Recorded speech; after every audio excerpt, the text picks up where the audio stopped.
This video is a must for all those individuals who are active, who want to be active, who are already in sports or want to continue to be in sports, because this video will explain to you what is the most commonly injured ligament and how to treat it. Today, I'm here to talk about ACL and ACL injuries. ACL injury is a ligament injury which has become very common in the recent times.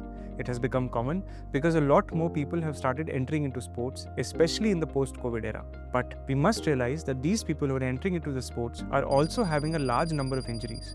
And why is that? That is probably because they are not warming up well, cooling down well, or are ignoring their ACL injuries. So today I'm here to tell you about what is ACL, what is an ACL injury entail, what are the symptoms of ACL, and answer probably the most commonly asked question in our OPD. Doctor, my MRI shows an ACL tear. Do I still need a surgery? So let's talk about an ACL. An ACL is a very important ligament in our body which connects the bone on the top, which is also known as the femur or the thigh bone, to the bone in the bottom, which is known as tibia or the leg bone. The basic functionality of the ACL is to give stability to both the knee joint via giving stability to the bones. And if this ACL is deficient, not present, or completely torn, this can lead to instability. So let us understand what are the common symptomology that is associated with an ACL tear. Usually when you have a traumatic ACL tear, which is while playing football or any other sports, or in a bike accident, you hear a slight pop which leads to an ACL tear. The second thing that you will see with an ACL tear is hemarthrosis or swelling of the knee joint. You will also feel that initially after the injury, you will not be able to walk. However, as you give it time, you will be able to walk on your knee, telling you that it is not a bony injury rather than a ligament tear. Now, as and when the injury progresses, the other symptoms that can appear are, number one, instability of the knee, that is, moving in a weird way when you're starting to walk fast, walking on an uneven surface, or changing directions. The other symptom that you may notice is difficulty in climbing down the steps rather than up the steps. If you are facing these symptoms, then it is more than likely that you have an ACL tear.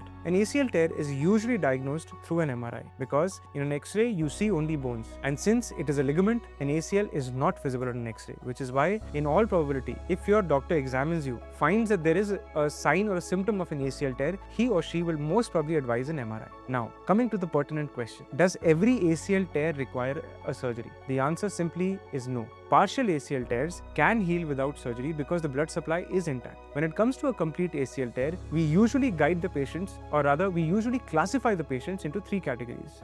Professional athletes, for them an ACL reconstruction is mandatory. Young and active individuals or weekend warriors who have recently started playing sports but not at the level which is of a professional. For those people, an ACL reconstruction is important to prevent further injury. Sedentary older individuals who do not want to get too much into playing, for them an ACL surgery can actually be avoided provided they do good physiotherapy. So to summarize, an ACL tear, does it always require surgery? Not at all. An ACL should be treated patient to patient basis as per the personal demands of the patient rather than treating an MRI. So at the end, I would like to say, if you feel you have an ACL tear, if your MRI shows an ACL tear, do not jump into a surgery just because one person is saying it. Take a couple of opinions, read about it with your doctor, understand what is the implication of you undergoing a surgery, understand what is the rehab protocol, and when will you return to sports. Once you have all this information with you, then take a call. Because remember, it is after all your knee and your ACL. And why I say this is because even the patients who come to me regularly for an ACL surgery, in fact, a lot of patients come to me and say, doctor, just do the ACL surgery for us. I manage them in the same manner.